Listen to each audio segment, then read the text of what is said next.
Bon, j'enregistre le document. Voilà, numéro 26.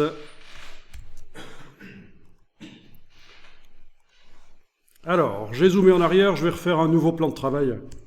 Outil plan de travail. Je vais aller tracer un nouveau plan de travail. Au niveau des formats, ce troisième plan de travail là, dans la palette contrôle, vous avez la palette contrôle. Sinon, c'est menu fenêtre contrôle. Dans la palette contrôle, vous voyez le format ici. On peut choisir un format spécial. Format lettre, par exemple, voilà. Mais c'est pas obligatoire, mais c'est juste que, voilà, on voit que quand le format est personnalisé, on peut le forcer par les options qui sont là au-dessus, bien sûr. Ok. Et l'orientation aussi. Bien. Alors, sur ce plan de travail, je vais aller utiliser l'outil texte. Je clique pour faire juste une ligne de texte. Le texte qui est là, je vais l'agrandir avec l'outil transformation. Donc, avec la touche majuscule enfoncée, je lâche le bouton à souris, puis la touche majuscule. Voilà, et on va voir ce que ça donne si on applique le style graphique sur ce texte. Voilà, on ne sait plus rien lire. Voilà, donc là, on se dit, oui, ça pourrait servir de fond, tiens, au même texte dupliqué par-dessus, pourquoi pas. Mais on se dit qu'on va devoir modifier la taille des brushes, mais on va faire différemment. Comment est-ce qu'on va pouvoir faire pour que le texte reste lisible et qu'il reçoive ce style graphique? Vous avez une idée?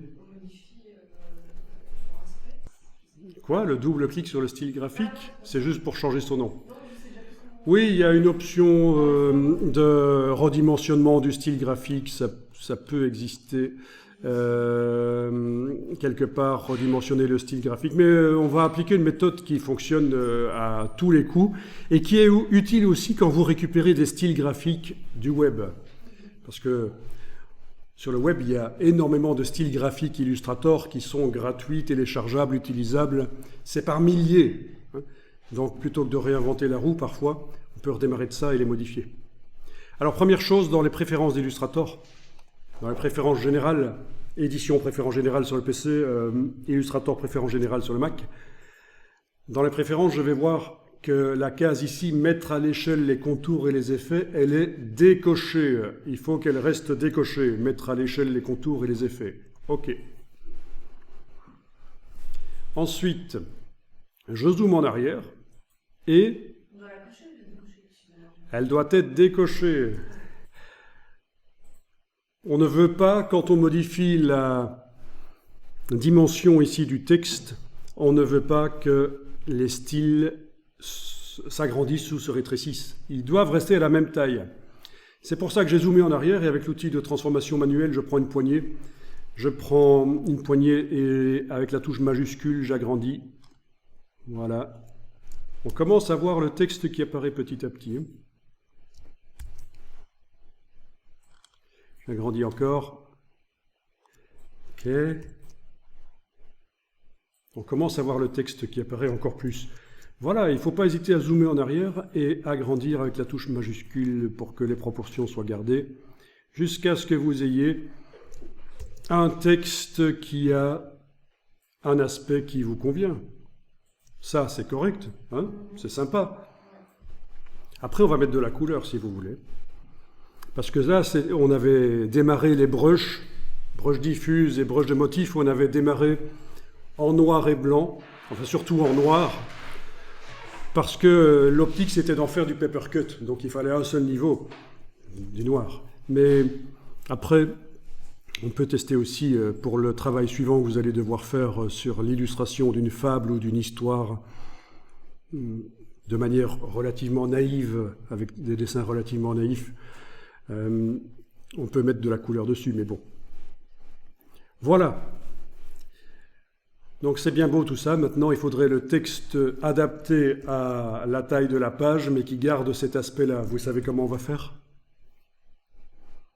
Comment faire en sorte que le texte ait cet aspect-là, mais soit adapté à la taille de la page ici, parce que, voilà.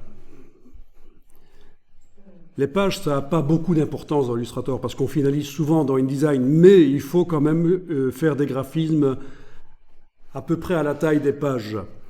Il ne faut pas les faire trop grands ou trop petits, parce que sinon les outils fonctionnent mal dans Illustrator. Ça, c'est une astuce vraiment. Faites des graphismes, même si on vous dit c'est du vectoriel, on peut faire n'importe quelle taille, c'est des descriptions mathématiques, mais en fait les outils sont pré-réglés pour fonctionner bien sur une taille normale de page.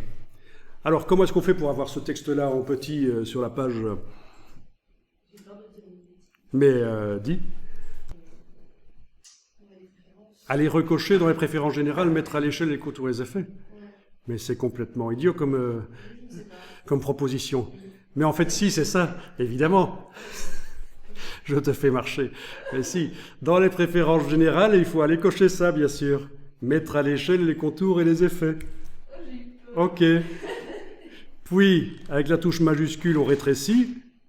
On repositionne sans enfoncer qu'une touche. Voilà, touche majuscule. Alt et majuscule, comme ça redimensionne par le centre. Et voilà, petit à petit, vous avez la même chose, mais cette fois-ci à la taille de la page. C'est pas génial, ça? Voilà, donc c'est une case, elle est cochée ou décochée en fonction de ce qu'on veut faire. On ne peut pas dire qu'elle a une position qui est meilleure que l'autre, ça dépend vraiment de ce qu'on veut faire. Et ça, ce sera très utile quand vous voudrez adapter des styles graphiques téléchargés du web. Il nous a fait un truc chelou là.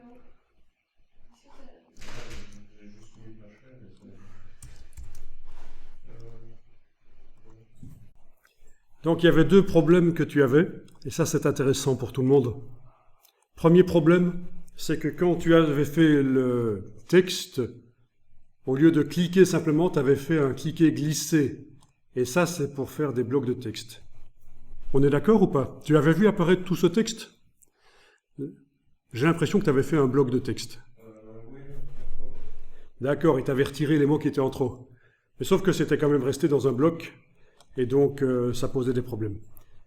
Et deuxième problème, c'est que on a dû, et là je vais refaire le texte,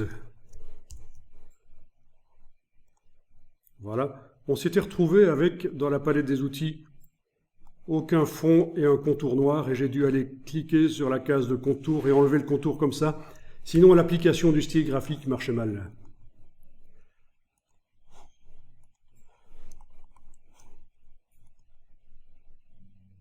Voilà. Là, ça marche.